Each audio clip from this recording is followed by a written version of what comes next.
orang tua yang anaknya lebih dari satu gitu. Tantangan apa sih yang muncul gitu? Kalau tadi di awal sempat Kak Ati ya, Kak Ati cerita bahwa Ya, tadi yang kok awal anaknya ya, oh, takut ya Kak ya. anaknya eh, kok kayak apa anak yang satu dengan yang lain tuh berbeda gitu. Terus harus gimana ya gitu cara mendekatinya gitu.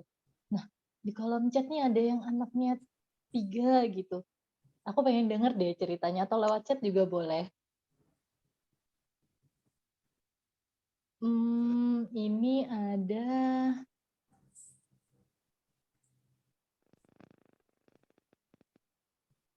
Kak Astri. Anaknya ada yang usia 6 tahun, 3 tahun, 1 tahun gitu. Dengan apalagi ada yang masih setahun gini, bisa nggak sih kencan sama kakaknya gitu? Punya trik-triknya nggak?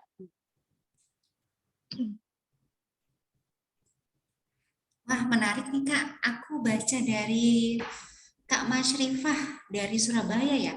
Ibu baru satu anak usia 3 tahun. Konon katanya anak satu lebih susah daripada anak lebih dari satu ya. Gimana nih Bu Kak Masrifah ya? Mungkin bisa diceritakan ya kesusahannya ini gimana?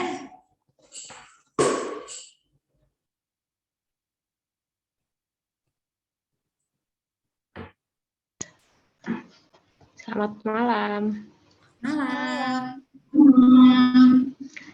Iya, kalau saya kan anak saya baru satu nih, usia 3 tahun.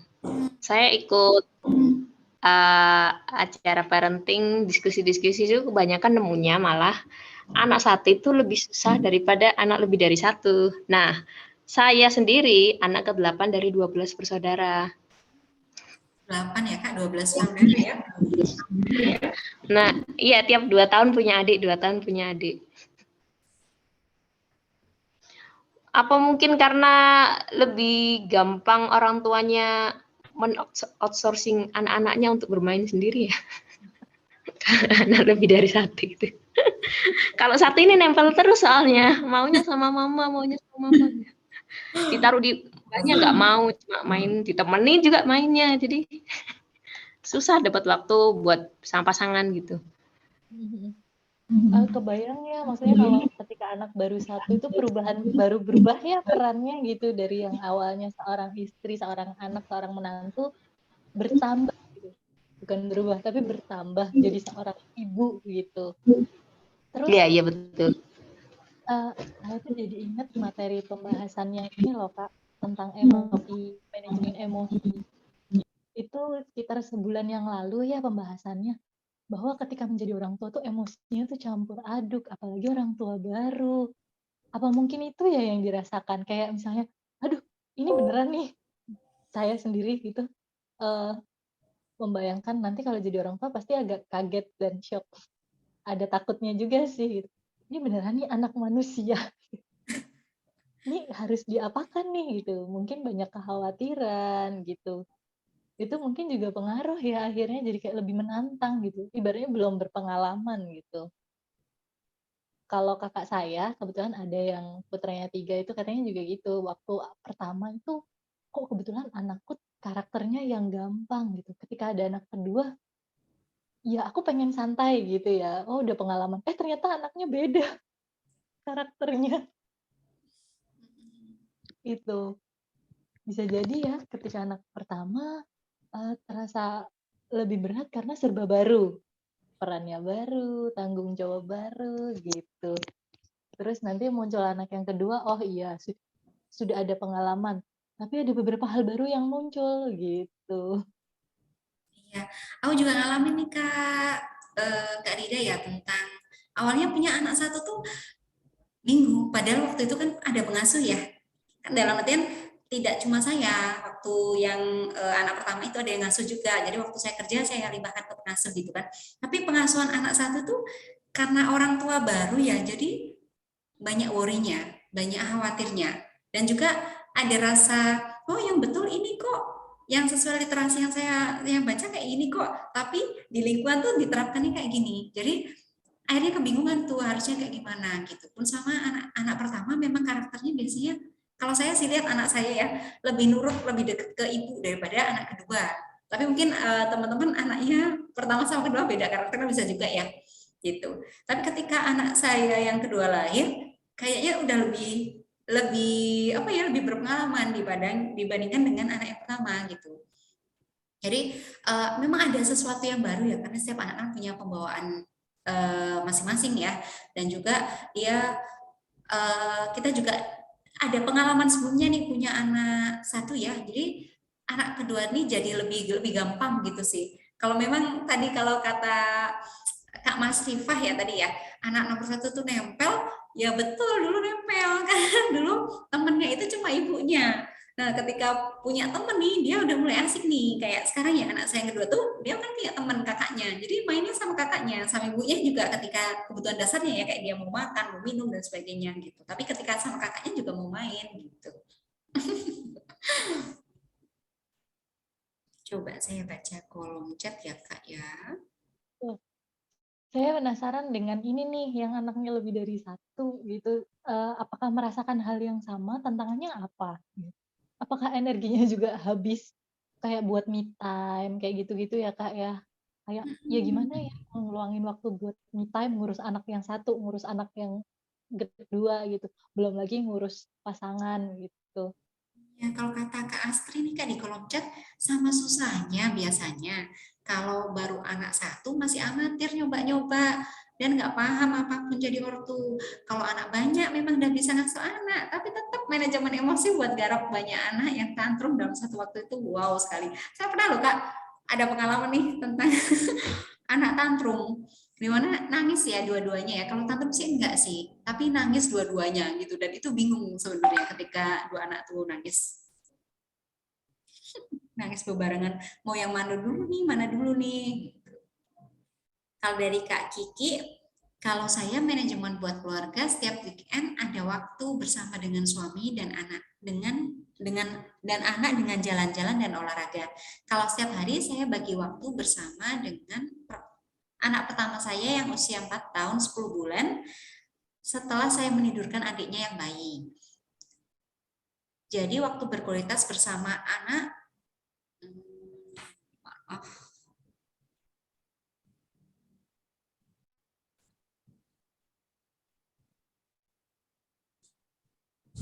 Jadi waktu berkualitas bersama anak pertama saya dengan membersami dia belajar dan bermain. Ketika dengan pasangan, kualitasnya ketika menemani suami makan malam setelah selesai bekerja. Gitu. Ternyata bentuk dari membangun kualitasnya macam-macam ya gitu, yang dari Kak Kiki bilang dengan menemani makan aja tuh sebenarnya bisa loh gitu. Kayak ibaratnya kita curi-curi waktu buat menemani makan gitu, itu sudah bisa jadi kayak quality time. Terus yang disampaikan sama Bu Najila tadi, yang dibutuhkan tuh tiap harinya loh, rutin. Walaupun hanya 10 menit, 15 menit itu jauh lebih berharga daripada ayo kita staycation yang kayak gitu-gitu ya Kak. Staycation tapi 1 bulan sekali ya Kak ya. Itu juga Nah, lebih karena yang tidak lebih baik dibutuhkan, daripada kita yang harian ya Kak ya. karena yang dibutuhkan itu kayak bentuk perhatian kecil yang kayak hari ini apa yang bikin kamu bersemangat kayak gitu, berbagi cerita setiap harinya. Karena saya ingat banget deh, gimana caranya mau ngajakin anak curhat kalau kita nggak pernah meluangkan waktu secara kuantitasnya.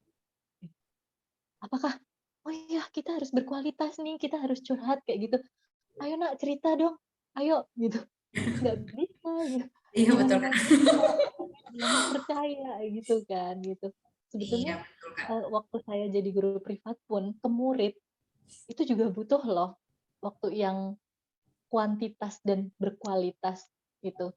Karena saya ingat banget bahwa beberapa kali saya mengajar itu, hari itu saya nggak dapat materi akademik apapun karena merasa anak ini sedang butuh waktu lebih gitu kan. Jadi kayak dia setelah usia 8 tahun baru punya adik lagi. Kayak gitu itu kan perubahan yang berpengaruh ke perilakunya sehari-hari. Jadi di hari itu sengaja tuh, ya udah yuk hari ini kita tidak belajar seperti biasa, Miss mau ajak keluar ke taman kayak gitu. Ya udah dia terus sambil ngobrol gitu kayak gimana perasaanmu gitu. Kalau tidur kamu masih sama mama gitu atau sekarang bertiga sama adik juga. Jadi kayak digali perasaan ketika menjadi kakak itu bagaimana kayak gitu. Coba saya ada lagi. Coba saya baca lagi ya Kak ya. Dari Mira Ardiana.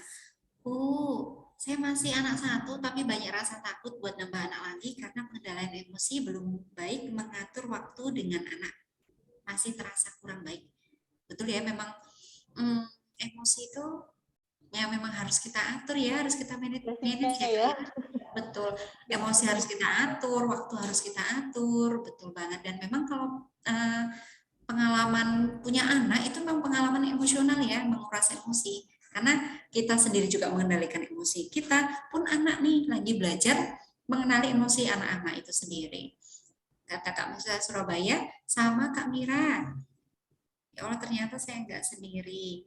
Dari Kak Adita, iya ngerasa nggak sendiri. Tema sharingnya bagus banget. Tadi sore ada tetangga yang curhat, pas waktu anak pertama, lebih lelah karena semua pekerjaan di-handle sendiri.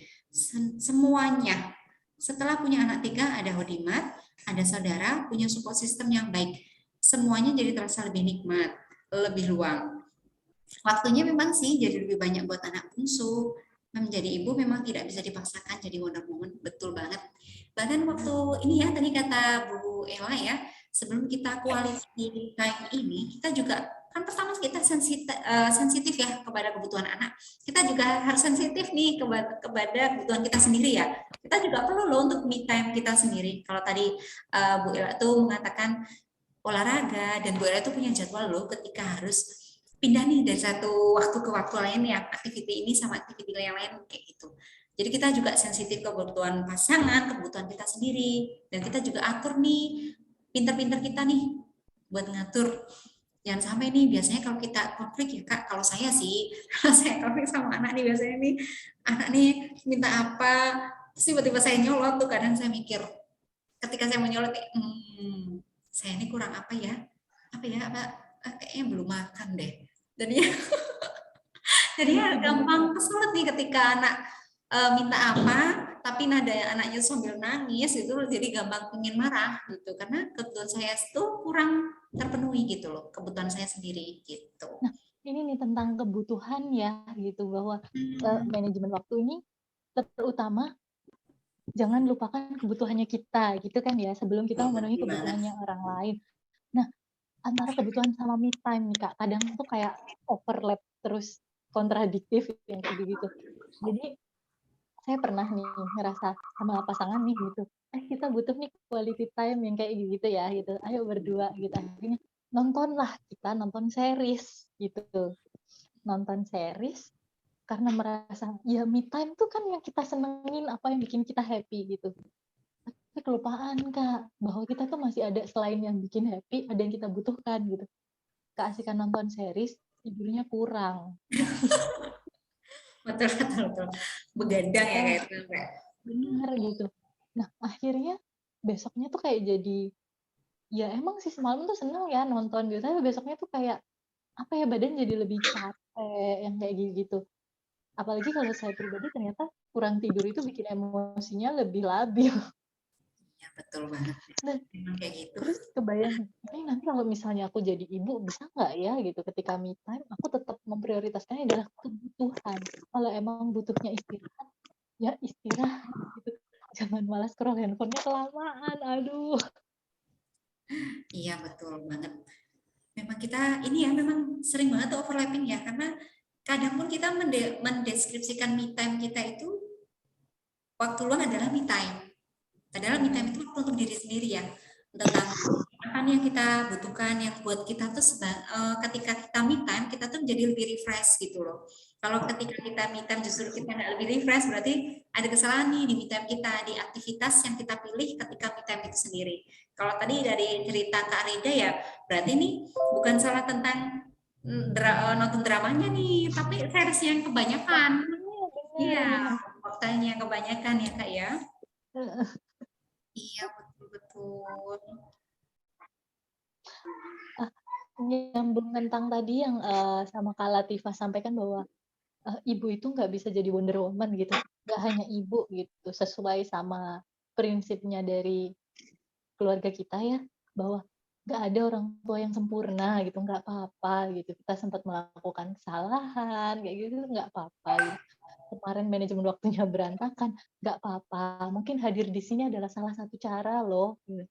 Kita cari cara, gimana sih caranya gitu.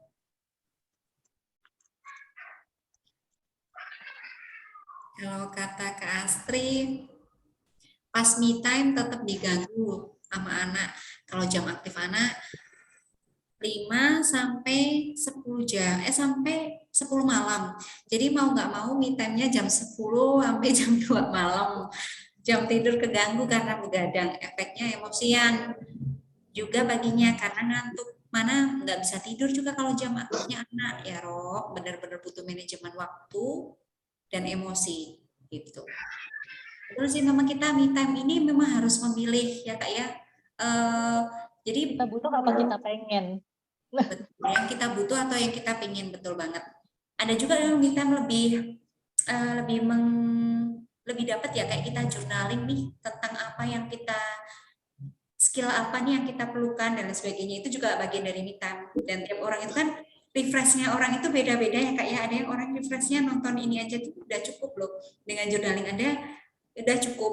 Ada yang perlu jalan-jalan, ada yang lain-lain gitu. Dan ini mungkin yang dibutuhkan adalah berbagi peran dulu ya sama pasangan ya gitu. Kalau saya gitu kebetulan anak bulu gitu. Pergi dengan santai gitu, biasanya saya titip pesan dulu ke pasangan saya gitu. Kalau ini ibaratnya saya cuman meliharanya kucing gitu kan, merawat kucing aja butuh kekompakan gitu, butuh bagi peran. Betul. Apalagi nanti kalau misalnya anak gitu. Bahwa oh iya aku butuh bantuan untuk handle si kucing dulu ya, nanti jam sekian waktunya ngasih makan ya, yang kayak gitu. Aku mau keluar sebentar nih gitu misalnya, waktu itu kalau misalnya keluar janjian sama teman-teman rangkul Depok gitu. Memang butuh peran berbagi tugas. Ada yang resen nih Kak Desi Iya Kak Florina ya. Desi. Iya Kak Desi ingin berbagi cerita Kak. Ya, halo selamat malam kakak-kakak. Halo, selamat Kedengeran ya? malam. Dari mana nih Kak Desi?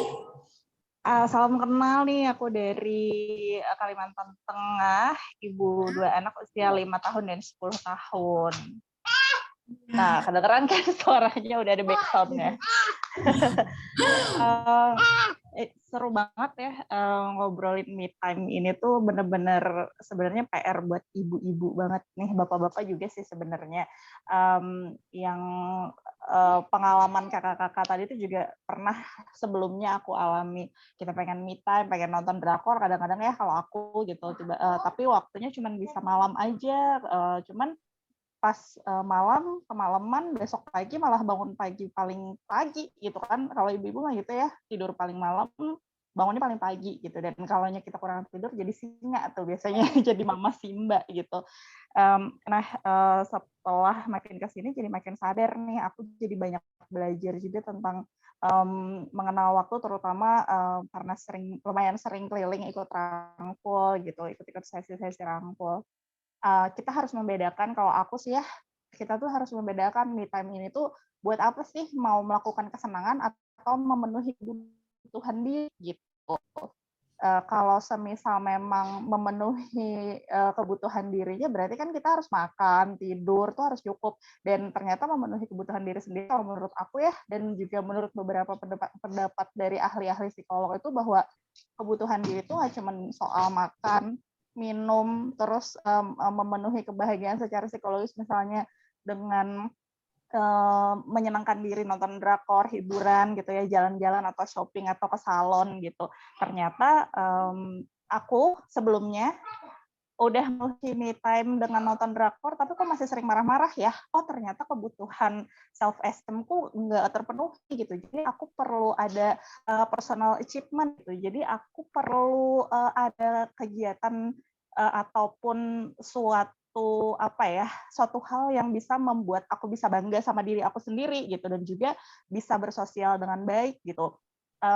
Setelah digali kenapa aku jadi sering kayak stres di rumah atau emosi, dan ini biasanya sering dialami sama ibu rumah tangga yang 24 jam kali 7 di rumah aja sama anak-anak, itu tuh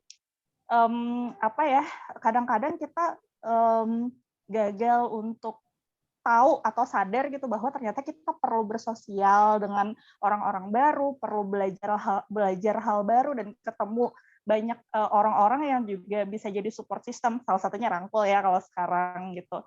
Jadi setelah tahu kebutuhan diri untuk bersosial dan juga memiliki personal achievement, itu tuh aku jadi makin menggali diri lagi buat bisa lebih bahagia. Bahagia kitanya kan sebagai ibu juga akan jadi sebagai sosok orang tua yang bahagia mendampingi anak-anaknya gitu. Jadi akhirnya gabung komunitas bisa kalau ibu-ibu rumah tangga gitu ya. Terus juga misalnya ibu pekerja pun juga bisa gabung komunitas yang kalangan ibu pekerja yang nanti bisa sharing kesulitan apa sih yang dihadapi selama bekerja dan mengurus rumah gitu kan, karena sama-sama capek nih, sama-sama punya tanggung jawab gitu. Terus ibu rumah tangga juga bisa saling berbagi gitu, bahwa aku lagi kesulitan, misal kayak dirangkul gitu ya, aku lagi kesulitan mengelola emosi, gimana ya caranya kalau begini, nanti akan ada yang cerita, oh iya aku juga nih gitu. Jadi hal-hal yang atau lingkungan dan komunitas yang mendukung itu tuh perlu banget juga untuk kita bisa memenuhi kebutuhan diri kita gitu. Jadi nggak cuma sekedar me time, duduk di kafe, nongkrong sama teman-teman, hahaha, lala yeye, tiba-tiba pas pulang ke rumah udah hektik lagi, begini lagi gitu, dan kerjaannya itu mulu gitu ya, jadi gampang jenuh juga gitu. Nah setelah menemukan hal-hal yang tadi aku jalani, misalnya gabung komunitas itu tuh kayak sama anak tuh jadi nggak gampang ngegas lagi, karena oh iya aku juga bahagia ya ternyata gitu.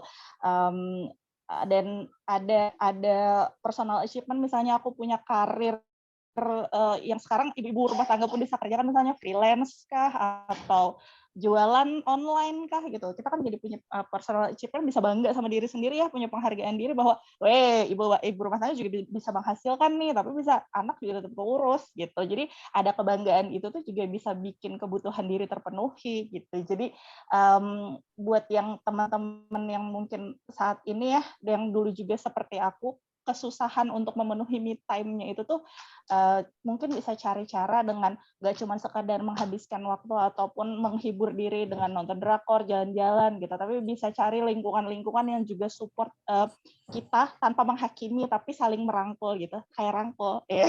Kayak iklan ya aku ngomongnya.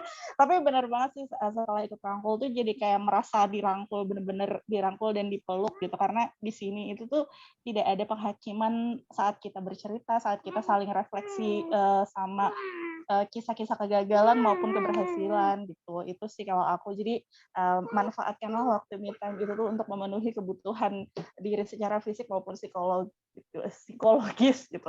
Sampai ini deh. Itu sih kalau cerita dari aku. Ya.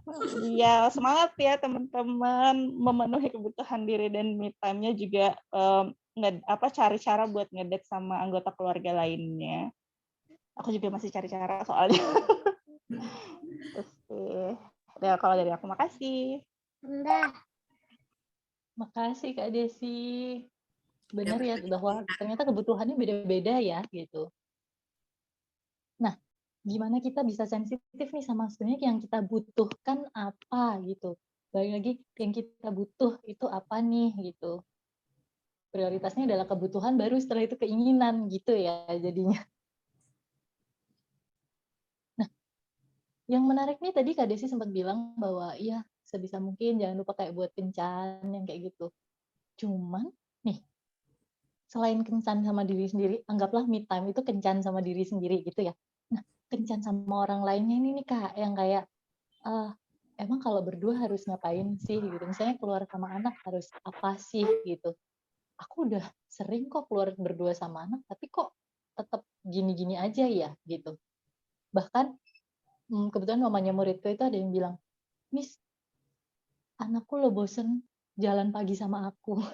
Eh, Iya gitu. Aku tuh harus ngapain sih Miss kalau misalnya keluar berdua, ngomongin apa yang kayak gitu. Ternyata ada loh gitu teknik yang bisa kita pakai untuk mengisi waktu kencan kita dengan orang terdekat. Nah, gitu. Kayak, udah bener nggak sih kalau misalnya kencan terus aku nanya, "Gimana di sekolah?" Kayak gitu. Nah, itu masuk bahan kencan nggak sih? Obrolan kayak seperti itu. interogasi deh Kak itu, Kak. Bukan kencan itu. Malah bahas tentang sekolah ya, tentang sesuatu yang rumit ya Bener. kalau buat anak ya. Itu Mungkin. kalau dengan anak ya misalnya tentang kayak gitu. Atau kalau misalnya dengan pasangan, kencan sama pasangan nih gitu kan, udah nongkrong berdua di kafe, terus ngomonginnya apa gitu, di hypermart lagi diskon ini nih, Pampers. Kita nanti pulang mau mampir nggak? Gitu. Apakah itu bagian dari obrolan kencan gitu? Ternyata ada nih bahwa interaksi yang menyenangkan tuh perlu dibangun juga loh habitnya gitu. Uh, kita coba simak dulu video pemaparan dari Gunajila dulu ya.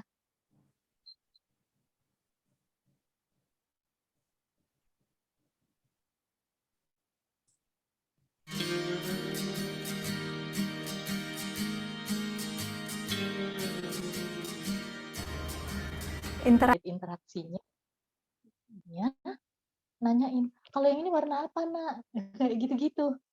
Kalau yang itu benda apa nak. Nah, jadi itu sebenarnya bukan kencan, itu bukan main loh ayah bunda gitu. Karena yang namanya main itu ikut aturannya anak. Disuruh sama anak, mama tidur, mama jadi orang yang sakit, ya udah ikut aja gitu. Oh ya ceritanya sakit apa nih yang kayak gitu. Sebentar, saya sambil share materinya. Tantangannya dalam menjaga kualitas ketika berinteraksi adalah gadget. Gadget ini bisa jadi teman, tapi bisa jadi lawan loh gitu. Iya sih bareng-bareng gitu, tapi asik sama handphonenya masing-masing gitu. Anak nonton Cocomelon, kitanya lagi scroll Shopee misalnya kayak gitu. Tapi untuk beberapa kondisi gadget ini membantu untuk meningkatkan kualitas, terutama biasanya yang LDM, yang jarak jauh gitu, atau yang memang waktunya sibuk sekali gitu. Misalnya kerjanya berangkat sebelum matahari terbit, pulangnya ketika sudah gelap gitu. Adanya gadget ini membantu dengan misalnya gitu di sela-sela kesibukannya di waktu makan siang atau istirahat sholat gitu, disempatkan voice note dulu ke anak, voice note ke istri kayak gitu, atau voice note ke suaminya gitu. Nonton Lalu anak itu juga membutuhkan hubungan yang erat dan hangat gitu. Pasangan pun juga. Jadi kira-kira bahasa cintanya anak apa? Kita sudah sesuai belum gitu. Terus seberapa sering, gak hanya sering ya, seberapa rutin dan berkualitas kita bareng-bareng. Kita ketawa bareng gitu. Jadi nggak hanya ngobrolin yang serius-serius loh gitu. Kayak misalnya kencan sama pasangan gitu. Kapan sih terakhir kali ngobrol tentang sekarang emang sebenarnya punya cita-cita apa sih? Ya, Kalau mimpi waktu tua dekat ya. pengen bagaimana? Jadi nggak hanya ngomongin tentang anak kita nanti gimana ya gitu, ke pasangan, bukan, tapi tentang dia sebagai seorang individu, kita sebagai seorang individu gitu. Nah, banyak kok yang bisa dilakukan tanpa harus mengeluarkan biaya, atau misalnya, aduh nggak punya waktu nih, aku nggak bisa nitipin anak kayak gitu. Terus apa yang bisa dilakukan? Contoh, makan Indomie tuh semangkok berdua sama pasangan malam-malam pas anaknya udah tidur. Yang diomongin ya jangan tentang anak juga sih ya Kak ya. Anak lagi, anak lagi, anak lagi. Atau kalau nggak gitu, aduh ayah uang belanja ditambah dong, soalnya minyak lagi mahal yang kayak gitu. Sebisa mungkin jangan yang begitu juga. Betul, Kak. Kadang aku ini loh, Kak, tricky banget nih soal kualitas waktu untuk ngobrolin ini ya. Terutama ngobrol nih, Kak. Kalau main kan jelas ya, tapi ngobrol nih. Kadang itu ketika kita interaksi sama pasangan, nggak jarang nih, aku juga teman aku juga kayak ini juga. Kita ngobrolin anak lagi, ngobrolin kebetulan rumah lagi. Kayak gitu putarannya itu lagi. Oh, tadi bahas apa ya? Tapi nanti baliknya ke situ lagi, gitu, Kak. Iya tuh, karena kayaknya yang Misalkan. dalam waktu 24 jam tuh berapa puluh jamnya sih gitu tentang keluarga ya gitu. Nah, aktivitas main pun tuh macam-macam ya kalau dengan anak. Ya udah kalau anaknya lagi main pura-pura dia jadi superhero, kita jadi musuhnya juga boleh, tanya aja. Oke, ayah jadi apa nih gitu. Mama juga mau dong jadi apa nih kayak gitu. Tapi kalau misalnya disuruh berperan sesuatu yang kayak nggak masuk akal, tetap dilakuin aja nggak apa-apa gitu. Kadang kita tuh kayak, hah, apaan sih kok mainnya begini?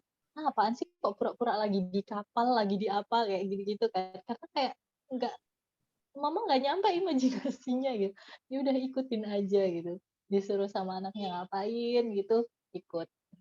Terus anak ternyata juga butuh loh momen-momen bermain rough and tumble gitu, bahwa main yang fisik ini loh tetap butuh gitu, bahwa itu bagian dari stimulasinya, bagian dari dia belajar untuk mengontrol tubuhnya.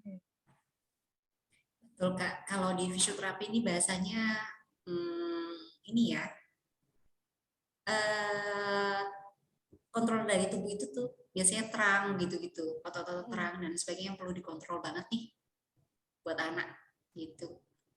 Iya, kalau saya dulu tuh ngajar anak yang memang aktif sekali, ini nih biasanya akan diberikan waktu untuk menghabiskan energinya dulu. Betul, anak kinestetik ya, Kak ya. Benar, Biarin gitu. lari dulu, ngapa-ngapain dulu gitu.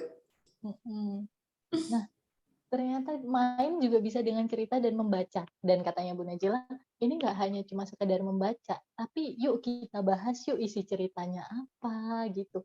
Atau kita bikin cerita sendiri nih gitu. Membayangkan bikin cerita bersambung yang kayak gitu. Bahkan kalau misalnya di psikologi pun main cerita ini bisa jadi kayak salah satu terapi kan gitu, yang sekarang sudah makin banyak nih tentang terapi bermain. Dari situ tuh kita bisa menggali emosinya anak, membantu menstabilkan perasaannya. Sepenting itu loh ternyata bermain. Kita bisa kok gitu menghangatkan hubungan dengan anak dengan cara yang seperti itu. Ke pasangan pun saya rasa juga bisa loh ngobrolin tentang terakhir kita baca tentang apa sih? Jangan tentang kenaikan sembako tapi ya itu. Misal buku atau film yang kayak gitu itu boleh loh dibahas. Kayak kapan sih terakhir kali ngobrolin film berdua atau tentang apa gitu, tentang gosip-gosip gitu sama pasangan. Ini obrolan receh lah ya. Nah, terus ada juga bermain dan pura-pura ya kayak yang tadi ya, mau jadi apa superhero, dokter-dokteran gitu atau main apa gitu. Yuk, ayolah gitu. Kita pengen tahu nih, anak punya imajinasi yang seperti apa. Kalau jadi ibu-ibuan, berperan jadi ibu, dia kayak apa ya? Apakah akan ngomel-ngomel? Terus anak juga membutuhkan tantangan fisik dan kompetisi. Nah, tentang kompetisi ini agak tricky juga ya, bahwa kita mengajarkan anak itu berkompetisi dengan dirinya sendiri gitu. Bukan dengan membandingkan sama peserta yang lain gitu. Waktu aku mendampingi murid yang kebutuhan khusus nih Kak, kebetulan dia tuh suka banget tampil. Jadi ya udah saya dan mamanya gitu, kalau misalnya dari sekolah, ini ada drum band, oh iya, bisa nggak dia ikut? Yang memungkinkan perannya apa? Ya udah nggak apa-apa. Terus nanti bukan dibandingkan sama temennya, temennya itu lebih bisa baris, lurus loh gitu. Kamu kok enggak? Bukan, tapi wah hari ini kamu ikut gerakan dari awal sampai tengah, luar biasa ya gitu, sudah mulai lebih fokus. Jadi membandingkannya dengan dia yang sebelumnya. Iya, kalau kemarin waktu awal kesusahan ya pegang benderanya. Sekarang sudah mulai bisa ya pegang ke kanan sama ke kiri. Ya, kayak gitu-gitu. Betul banget nih Kak tentang kompetisi itu sendiri ya Kak ya. Karena kadang nih kalau kita salah menafsirkan ya, di mana kita kompetisi itu adalah diri kita dan orang lain, ketika kita dewasa ke bawah kayak sekarang ya, kita tuh apa-apa tuh kayak serba membandingkan dengan orang lain, apalagi dengan media sosial ya, yang kelihatan banget nih visualnya, padahal ya belum tahu kan aslinya kayak gimana. Jadinya kesehatan mental nih sangat tersentil ya kalau soal kompetisi ini. Padahal sebenarnya anak tuh banyak kan diajarkan kalau untuk orang dengan orang lain itu kolaborasi, gimana caranya kita kerjasama, bareng-bareng dan sebagainya. Kalau kompetisi memang untuk apalagi usia dini ya memang ke diri sendiri dulu ya Kak ya, yang utama. Nah, kalau dari ayah, bunda, dan kakak-kakak yang lain, gimana nih? Pernah ada pengalaman apa sih ketika mencoba main sama anak gitu, tantangannya apa? Apakah aduh udah gak kuat lagi nih ikutin cara mainnya anak gitu, badan rasanya kayak pegel banget gitu, udah encok gitu. Atau mungkin ada yang punya tips and trick nih, sama suami ngobrol apa biasanya? Betul, Apakah dari yang awalnya ngobrol receh terus akhirnya jadi kayak deep talk gitu? Karena saya pernah baca bahwa kita ini akan lebih mudah mengoreksi, entah itu mengoreksi diri sendiri, mengoreksi orang lain, kalau kita sudah punya koneksi yang baik gitu. Jadi kalau ingin mengkritik pasangan, ingin mengkritik anak, pastikan dulu nih, kita udah terkoneksi belum sih? Ya. Selama ini yang keluar dari mulut kita banyakkan apa nih? Perintahkah gitu kan? Apa tuntutankah gitu? Komplain gitu atau apa? Boleh nih sambil bagi di kolom chat. Biasanya pernah nggak sih selera humornya ternyata sama pasangan kok beda ya gitu. Menurut pasangan itu lucu, menurut aku nggak lucu gitu. Nah, kalau di situasi kayak gitu gimana?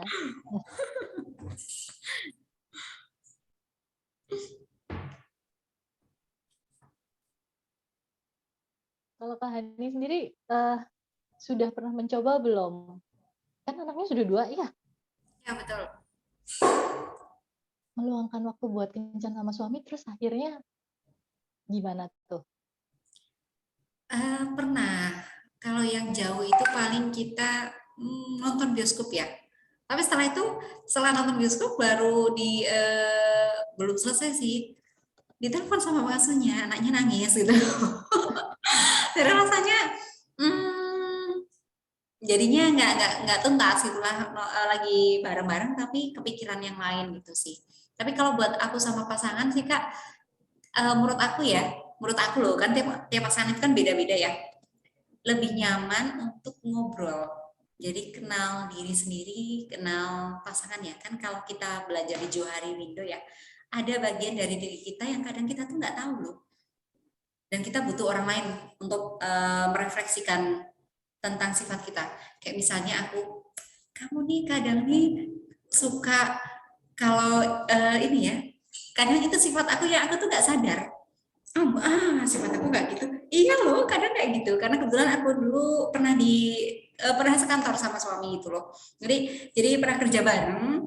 Jadi tahu nih ketika ternyata ketika aku interaksi dengan orang lain, sifat aku tuh ini tuh muncul.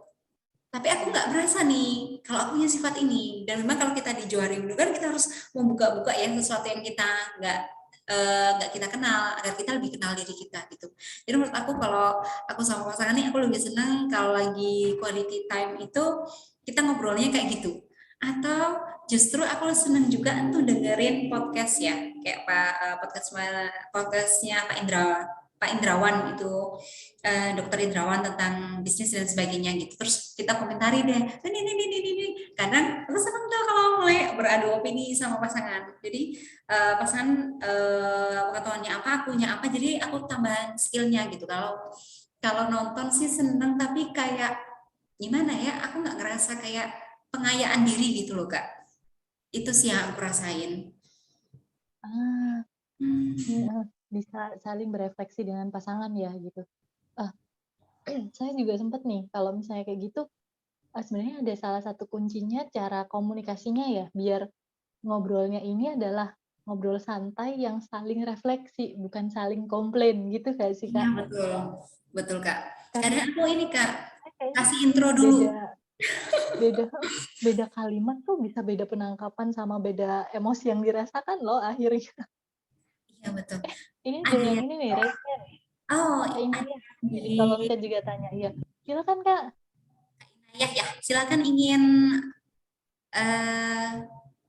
ngomong langsung mungkin Kak Inayah ya.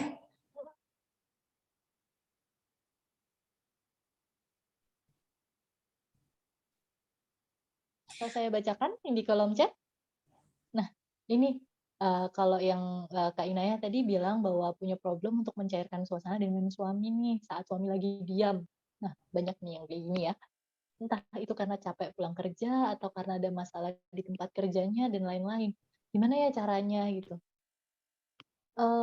Kalau saya pribadi pertama kayak ini nih, saya harus butuh mengenali karakter pasangan dulu. Betul. Seperti yang materi yang dibahas di hubungan reflektif yang pertama kali sebulan yang lalu, bahwa pasangan ini punya pola asuh di keluarganya sebelumnya, ya dia punya karakter dan punya kebiasaan. Kebetulan kalau suami saya juga sama gitu. Kalau ada apa-apa cenderungnya diem. Nggak langsung ngomong gitu. Kan kitanya yang bingung ya. Kita bukan dukun gitu. Biasanya paling kayak disayang-sayang aja dulu gitu. Kayak kelihatan capek. Kayak praktek ini nih yang materi yang komunikasi bahwa sampaikan aja pengamatan, sampaikan yang kita amati bukan tentang dia gitu. Kayak bukan kamu kok kusut sih, ya bukan. Kamu kok diem gini ada masalah, bukan. Tapi aku lihat kayaknya capek banget ya gitu, butuh minum. Nah yang kayak gitu dulu aja gitu. Walaupun kita penasaran, kenapa sih tiba-tiba diem? Kalau misalnya sudah disempatkan istirahat, kebutuhannya kan pasti istirahat dulu ya. Gitu. Nah baru deh ngomong. Kalau boleh tahu tadi diem karena apa gitu? Ada masalah di luar atau ada masalah di rumah? Kalau saya biasanya kayak gitu. Masalahnya adalah belum tentu responnya sesuai yang kita harapkan. Betul.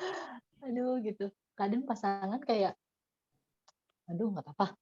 Yang kayak gitu kan kita jadi dongkol ya. Kita udah berusaha buat tenang, kita buat sayang-sayang kok responnya kayak gitu. Nah itu tuh kayak ingat lagi materi yang dulu. Tahan emosi gitu. Sadari bahwa suamimu itu juga sudah punya kebiasaan dari sebelum kita menikah gitu. Bahwa iya, dia belum terbiasa berkomunikasi secara terbuka, belum terbiasa curhat, yang kayak gitu. Oke, sadari, tahan, sabar, yang kayak gitu dulu sih.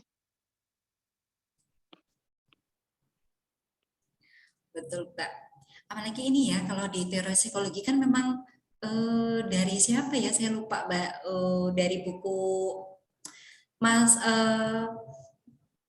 Man from Mars dan itu ya betul ya atau ya betul itu ya Itu kan memang kalau laki-laki itu sifatnya ketika ada masalah dia ke gua tuh, masuk gua. Jadi memang diem dan lain sebagainya gitu. Dan katanya kalau sesuai teorinya kita menyediakan kebutuhan pokoknya dulu.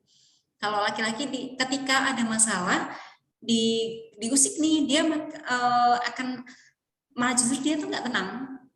Jadi perlu buat dipenuhi dulu kebutuhannya nih, misalnya makannya dulu, tadi ditawari minum dan sebagainya gitu. Ketika laki-laki itu karena dia logikanya lebih tinggi, nanti dia akan berusaha menyelesaikan masalahnya gitu.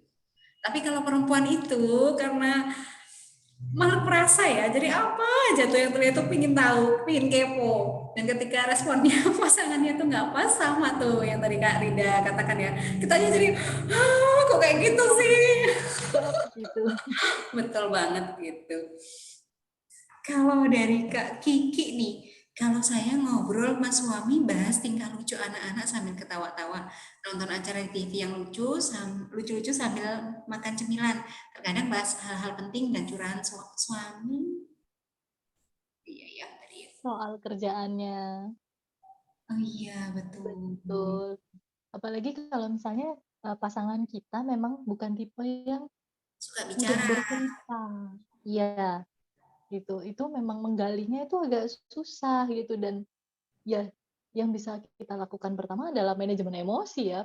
Makanya pantas banget kalau keluarga kita gitu, materi pertama yang disodorkan adalah tentang manajemen emosi, terus tentang pola pengasuhan masa lalu yang gitu. Ya karena itu yang mau nggak mau memang harus diterima dulu gitu. Itu yang disabar-sabari dulu. Ini ada yang nanya juga nih, kalau suaminya pulang kantor seringnya pegang HP gimana? Nah, iya nih, banyak nih yang kayak ngerasa gadget ini menjadi tantangan ya dalam hubungan. Saya jadi ingat waktu sesi 2 minggu yang lalu tentang komunikasi. Gimana caranya gitu kan, berkomunikasi yang pas gitu. Kalau misalnya kita butuh perhatiannya suami nih, biar pasangan nggak main gadget terus. Ingat nggak sih Kak, waktu itu kan ada ya, pakai Iya iMessage. betul iMessage. Nah gitu. Mungkin bisa juga nih triknya dipakai, penuhi dulu kebutuhannya. Disayang aja dulu, walaupun kita kayak, iya lelah banget pasti ya pengennya pegang anak dong, kayak gitu. Dipenuhi dulu kebutuhannya gitu. Barulah nanti dengan teknik iMessage yang 2 minggu lalu kita pelajari menyampaikan apa yang kita rasakan, kayak gitu. Aku ngerasa agak terganggu kalau misalnya kamu pegang handphone terus nih waktu pulang kerja gitu. Aku tahu sih kamu capek, yang kayak gitu ya Kak ya gitu, bahwa kita empati dulu bahwa sama-sama capek gitu. Jadi ingat ini nih Kak, ada sharing waktu itu, ada bapak-bapak nih peserta sesi, bapak-bapak bilang bahwa biasanya saya pulang kerja, saya nggak langsung masuk rumah. Jadi habis perjalanan di dekat rumah, biasanya nongkrong dulu sebentar di warung kopi. Gunanya apa? Saya mau duduk karena bapaknya suka baca anime gitu. Saya baca anime dulu kayak gitu sambil minum kopi gitu. Kayak me time-nya bapak-bapak seperti itu. Nah, bisa jadi nih gitu. Pasangan kita juga butuh me time yang seperti apa. Nah, itu bisa dijadiin kesepakatan juga kan gitu. Betul. Misalnya ayah kalau misalnya pengen santai gitu gimana gitu. Karena ayahnya butuh santai, kitanya butuh gantian. Betul. Pun sama ini ya Kak ya, kadang nih handphone ini cukup sering memantik emosi. Dimana kalau kita nadanya salah tuh jadinya berkonflik yang sama pasangan ya. Kalau kita, aduh ayah nih pegang HP mulu nih, kan udah capek nih, kayak gitu kan. Kadang suami kalau saya nih seringnya memainkan nada suara sih Kak. Jadi bukan nada suara yang marah komplain itu enggak. Tapi biasanya ketika saya memainkan nada suara, bukan suara yang komplain, itu suami biasanya senyum-senyum kayak gitu. Lo ayah bunda tuh sebenarnya cemburu lo sama HP-nya ayah. Masa sih udah di kantor pegang HP, di rumah pegang HP kayak gitu. Oh iya, salah satu caranya itu ya. Ya Dan dibuat tetap humor ya kak ya. dan Kan tetap ini jadi ya, kata Bu Ella, menyampaikan perasaannya humor. kita ya Kak. Kak Hani tadi kan menyampaikan bahwa aku lo cemburu sama handphonenya kayak gitu. Bukan tentang kamunya gitu, bukan tentang kamu lo pegang HP terus kayak gitu. Bukan, tapi aku cemburu loh ya gitu. Betul, seperti itu. Nah, tadi ada yang ingin berbagi cerita nggak nih tentang ini ya Kak ya? Tadi ya tentang gimana caranya Interaksi yang kualitasnya, menyenangkan, betul. betul. Dan ternyata interaksi menyenangkan ini nggak hanya dengan pasangan. Yang utamanya memang dengan pasangan dan dengan anak gitu. Dengan mertua, dengan orang tua, itu juga butuh loh gitu. Saya tuh ingat banget, kebetulan kalau sama mertua, saya nggak lama ya gitu. Karena beda kota, terus mertua saya juga sudah meninggal barusan setahun yang lalu gitu. Ibaratnya merasakan punya mertua itu sebentar. Jalan berdua ke pasar buat belanja, itu aja tuh udah kayak yang wah, jadi kayak bisa mengenal ibu mertua lebih dalam gitu. Jalan berdua ke pasar, terus kayak misalnya mau pilih menu gitu. Ibu biasanya kalau belanja langganannya yang di mana? Gitu. Ibu kalau misalnya nawar-nawar gitu gimana? Gitu. Iya, betul. Interaksi dengan mertua ya Kak ya. Hmm. Kan mertua itu adalah orang yang sangat berjasa nih dengan membesarkan suami kita ya. Kita tuh dapat suami kita tuh dengan beliau saat ini adalah didikannya mertuanya kita. Jadi memang mertua tuh jasanya luar biasa gitu loh. Jadi kita juga harus membangun interaksi dengan mertua kita. Sama nih saya kayak Kak Rida ya. Mertua saya juga baru meninggal bulan Mei kemarin. Bulan Mei ya 2022 gitu pas Idul Fitri. Jadi juga kerasa tuh kayak tadinya mikir oh nanti mau ini nanti mau ini nah. Jadi sekarang itu oh nggak bisa gitu loh. Pun saya ketika sama pasangan itu memang kualitas waktu itu tuh harus kita usahakan karena kita nggak tahu nih sampai sampai kapan lagi sih waktu kita tuh sama orang-orang terkasih kita, kan kita nggak tahu ya. Kayak kemarin tuh waktu saya sama pasangan itu diskusi soal mertua, soal ibunya suami ya berarti ya. Loh kalau kita tahu waktunya akan segini mungkin kita akan mengalokasikan waktu lebih banyak dengan lebih sering pulang kampung dan sebagainya. Tapi karena kita tuh nggak tahu kalau jatah usia kita tuh ternyata segitu. Dan pada akhirnya meskipun kalau di Islam kan meskipun meninggal bukan berarti kita kehilangan bakti ya, masih ada cara untuk berbakti untuk orang tua yang sudah meninggal. Tapi tetap aja ya rasanya ya orang tua yang sudah meninggal, mertua yang sudah meninggal dengan mertua yang masih hidup tentunya membangun interaksinya, membangun berbaktinya itu beda.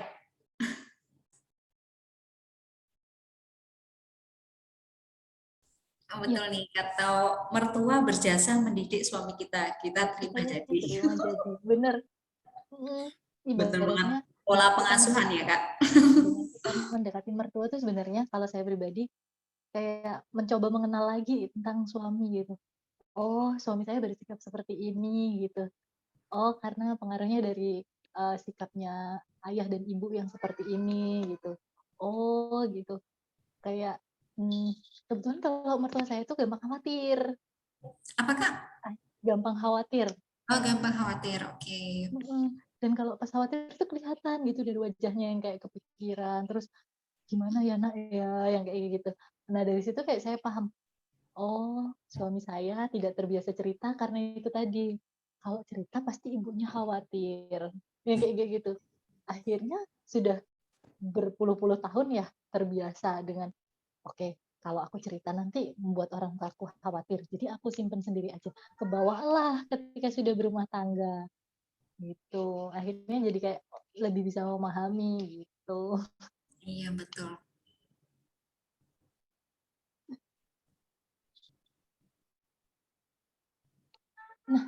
karena kita udah hampir jam 9 nih Kak, mungkin kita lanjut aja ya. Jadi kalau ingin yang mendalami lagi tadi tentang materi yang sebelumnya gimana? Bisa tetap diakses di bit.ly/seri ortu realistis. Nanti ayah, bunda, dan kakak-kakak bisa tuh dicari-cari tentang apa sih, tentang komunikasi, apa sih yang materi malam ini mau diulang lagi gitu. Selanjutnya tentang prinsip cinta nih. Itu prinsip yang memang dipakai oleh Rangkul dan keluarga kita. Prinsip apa sih cinta tuh? Cinta itu bukannya kayak yang sayang gitu kan gitu. Tapi Bu Najila juga sempat bilang bahwa ada cinta yang berbahaya gitu. Terus cinta yang tidak berbahaya dan tepat ini bagaimana? Kita simak dulu ya videonya.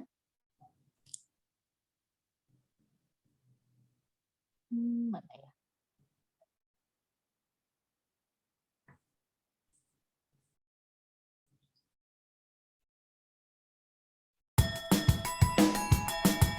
Kita bisa jalan, karena itu kita nggak kurung dia di dalam penjara, kita latih dia untuk merangkak, kita titah, kita bantu dia untuk mengenali dunia dengan aman karena kita tahu dia punya kemampuannya.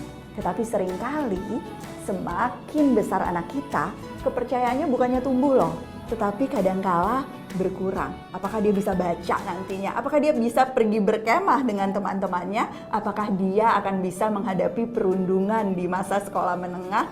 Itu deretan pertanyaan yang banyak sekali ada di sini. Modalnya percaya.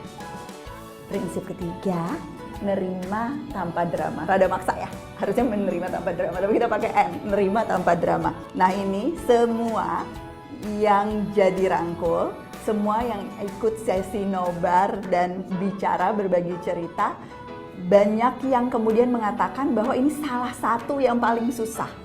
Ternyata jadi orang tua yang gak drama itu sangat menantang.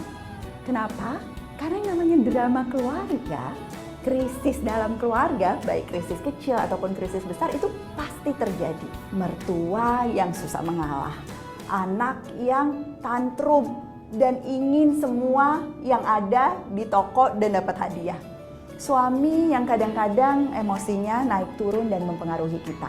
Tidak pernah terjadi pada Anda, ya mungkin.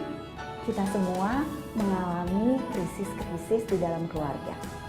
Orang tua yang bisa mengelola emosi pada akhirnya akan bisa membantu anak yang pada saat itu sedang merasa emosional.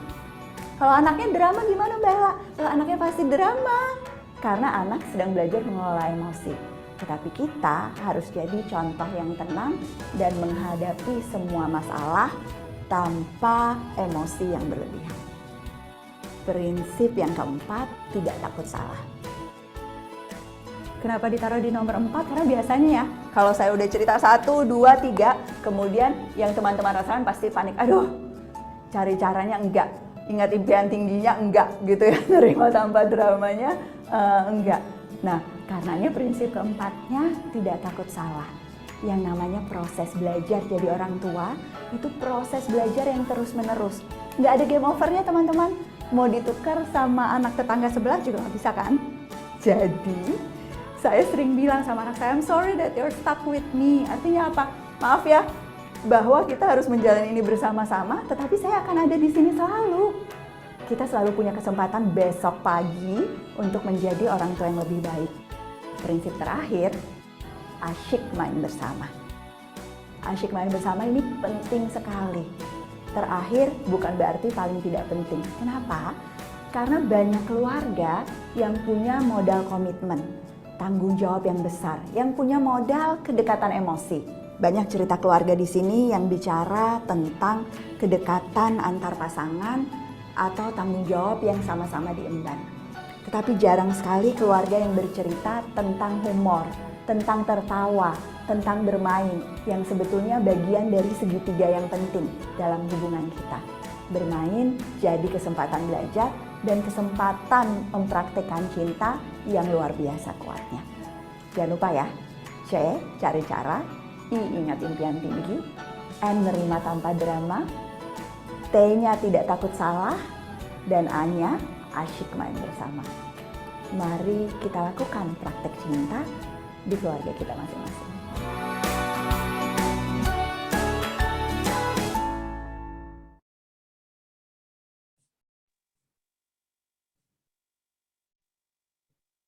tentang prinsip cinta nih ya kayak ternyata gitu kan, bahwa saya yang paling suka dari prinsip cinta ini yang C tuh, cari cara.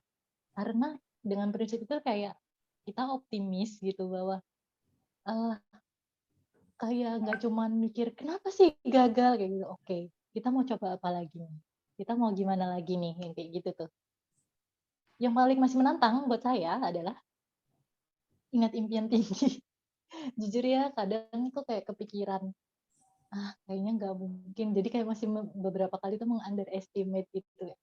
Kayaknya nggak mungkin deh kalau misalnya pasangan begini-begini gitu. Atau bahkan ke murid pun sempat seperti itu gitu, bahwa bisa nggak ya dia kayak gitu gitu.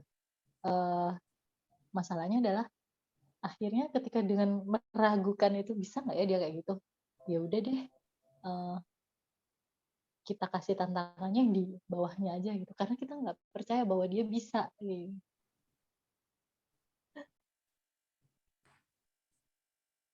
Ini di chat ada nih. Iya bener Kak Mas Rifa, kadang ngerasa kayak mau mutung gitu, kayak aduh ini bener nggak sih gitu, udah deh capek nyobain ini nggak berhasil kayak gitu ya kayak bisa jadi yang kita butuhkan tuh kayak support gitu. Terus kalau saya pribadi, kenapa sih suka belajar teori gitu, karena teori tuh kayak jalurnya gitu, jadi kadang kita melenceng tuh nggak apa-apa. Prinsip yang T ya, tidak takut salah gitu, bahwa ya udah nggak apa-apa melenceng selama kita tahu jalurnya tuh sebenarnya ke sana loh gitu, tapi aku jalan ke sini gitu. Tahu nih harus balik nih ke sini, back on track lagi nih, harus kembali ke jalurnya gitu. Kita tahu. Habis khilaf nih salah gitu nggak apa-apa. Aduh habis komplain-komplain ke pasangan nih gitu. Aduh tadi habis nyuekin anak misalnya kayak gitu ya. Nggak apa-apa. Kita ada kesempatan untuk memperbaiki gitu. Kata Bu Ella ya, kita masih ada punya kesempatan buat jadi orang tua yang baik lagi besok gitu. Lebih baik gitu. Kita nggak akan jadi orang tua yang sempurna, tapi kita punya kesempatan untuk jadi orang tua, jadi istri, jadi suami, Betul, jadi anak, jadi menantu yang lebih baik gitu. betul.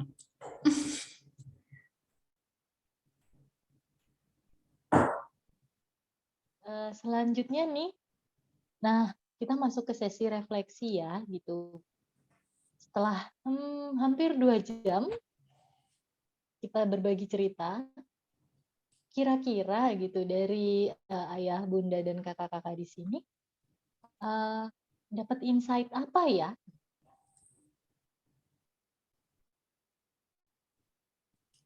Tadi kita ngomongin tentang manajemen waktu ya Kak ya, juga aktivitas yang menyenangkan ya tadi ya Kak ya, yang interaksi menyenangkan ya, interaksi yang Bahwa menyenangkan. nggak melulu tentang belajar apa ya gitu, tapi gimana sih ngobrol tentang perasaan, gimana ngobrol yang lucu kayak gitu, ketawa bersama. Nah, kita bikin rencana aksi ya gitu. Kira-kira malam ini gitu, atau besok pagi deh gitu. Kalau malam ini waktunya istirahat, besok pagi deh apa yang akan kita mulai? Ada nggak yang ingin kita coba gitu? Bedanya rangkul dengan seminar ini nih, kita ditantang nih dari materi malam ini gitu, materi yang tadi sudah kita sampaikan, kita curhat-curhatan, kita mau coba yang mana? Satu aja boleh. Lalu ada nggak yang mau kita hentikan nih kebiasaan kita? Atau ada nggak yang ingin kita lanjutkan? Boleh dituliskan di kolom chat atau raise hand. Nah, kalau saya ya Kak ya, rencana aksinya ingin mulai apa nih gitu. Kayaknya saya ingin mulai bikin to-do list. Jadi tuh tadi hari ini tuh sebenarnya yang dibutuhkan, yang mau dilakukan tuh apa aja. Ya, karena tadi yang dijelaskan bahwa ada kadang tuh kontradiktif nih antara yang kita pengen sama yang kita butuh gitu. Aku pengen nonton film lama, padahal yang aku butuhkan adalah istirahat dulu. Itu Betul, tuh. kebutuhan versus keinginan ya. Bener. Gitu. Kadang kita mendulukan keinginan, akhirnya kebutuhannya lalai gitu. betul. Terus yang mau dihentikan menunda-nunda tentang manajemen waktu tadi ya gitu. Sepertinya dengan bikin to-do list atau target mau apa aja sih yang mau dilakukan gitu, itu akan lebih meminimalisir tuh kayak kelamaan scrollingnya gitu. Kalau kakak yang lain apa? Oh ini di chat ada Kak Nur Komala gitu menyampaikan bahwa ternyata untuk menciptakan kualitas kebersamaan diperlukan kuantitas juga. Iya benar, Betul banget. rutin. Mm-mm. Walaupun sebentar tapi rutin gitu. Kalau Kak Hani, refleksi dan rencana aksinya apa? Aku pengen nyoba untuk mulai nih Kak, untuk mengukur waktu kebersamaan. Iya. Nah, jadi selama ini nih aku terutama kalau sama anak-anak ya, karena kalau sama pasangan tuh memang kan pasangan kerja ya, jadi nggak sering di rumah bareng gitu lah. Kalau sama anak-anak tuh rasanya tuh loh setiap hari tuh sama bunda loh. Sekarang mau tak ukur waktunya supaya terukur bener gitu loh. Jadi yang anak pertama kualitas waktunya berapa, yang anak kedua juga kualitas waktunya berapa. Terus yang ingin aku hentikan nih Kak, ingin coba aku hentikan tuh tadi balik lagi ya, ingin nggak berhenti untuk tidak memanage waktu dalam artian menggampangkan gitu ya. Oh ya kan seharian udah sama bunda, nah minta hentikan, sekarang mulai minta ukur gitu loh. Untuk yang dilanjutkan, saya ingin melanjutkan main yang asik sama anak-anak gitu. Tapi minta tambah lagi ya, karena tadi ada banyak tuh ide main bersama anak gitu. Oh, di kolom chat ada berapa nih Kak yang sudah menyebutkan ini? Iya. Kak Mas Rifa ingin mulai atur lagi waktunya biar efektif dan efisien. Dan yang ingin dihentikan itu aktivitas jika emosi negatif mulai merangkak naik. Nah, itu dia tuh. Hentikan 5 jemuran jika anak minta dibacain buku. Oh, jadi kayak prioritas ya gitu. Mau yang mana dulu nih. Terus ya itu tadi dengan kayak memprioritaskan yang ini nggak apa-apa nggak dilakuin dulu karena tujuannya melakukan yang apa dulu gitu supaya nggak jadi Wonder Woman gitu. Nah, melanjutkan main sama anak. Ya. Main sama anak tuh capek tapi kalau saya pribadi ini bisa menikmati gitu. Kalau Kak Nur Komala rencana aksinya lebih menurunkan ekspektasi kerapihan rumah dan memperbanyak waktu untuk keluarga. Ini antara keinginan dan kebutuhan ya Kak. Pengennya tuh ya rumah rapi gitu kan, makanan ada gitu. Anak juga ditemani terus. Sayangnya badannya cuma satu. Nggak bisa dikopi badannya. Oh, yang ini yang ingin dihentikan sama Kak Nur Komala, hentikan main HP sambil nemenin anak main gitu. Iya ya, itu kayaknya sentil gitu. Beneran bareng-bareng nggak sih? Melanjutkan ritual laut bareng anak.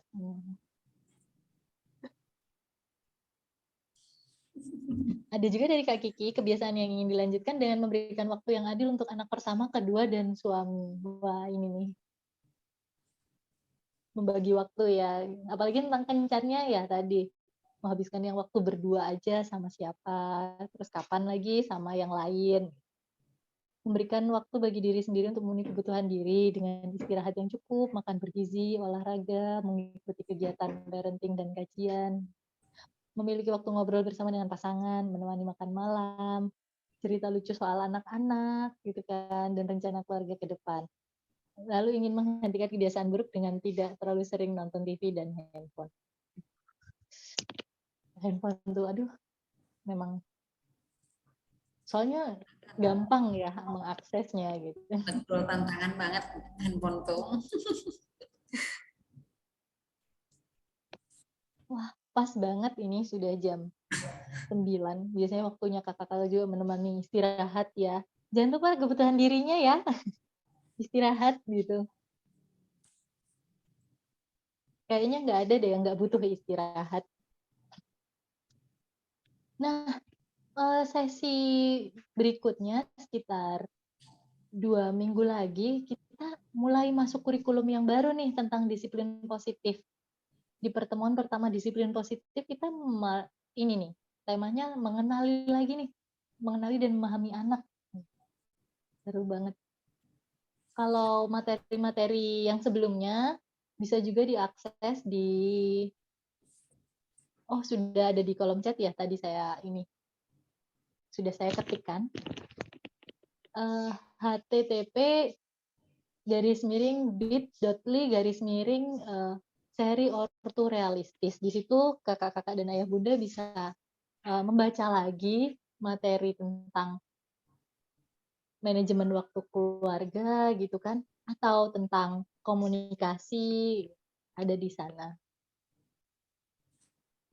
Kayak ini di kolom chat menyampaikan ingin mulai ajak anak baca buku bareng yang rutin, karena selama ini lelah kalau disuruh ulang-ulang baca, jadi selalu saya skip. Anak kalau udah suka diulang terus ya, sampai kadang hafal. Kita yang sampai bosen. Itu lagi emang nggak tertarik sama yang lain gitu. Lalu ingin berhenti bentak anak kalau udah lelah dan ada barang yang rusak. Iya betul. Kalau sudah lelah gitu, berarti butuhnya adalah istirahat. Gak apa-apa Kak, sampaikan aja ya. Udah mama, dadanya sesak nih, capek gitu. Mama mau istirahat dulu. Mama mau bikin es teh dulu gitu, gak apa-apa. Pengen lanjut rutin playtime sama anak. Ya playtime ini ya capek gitu kan. Ya kepikiran tugas yang lain, tapi ternyata butuh. Baik, kakak-kakak nanti mau minta tolong untuk mengisi umpan balik di link yang ini ya. bit.ly/umpan balik sesi rangkul. Mungkin nanti bisa dikopikan di grup ya Kak ya.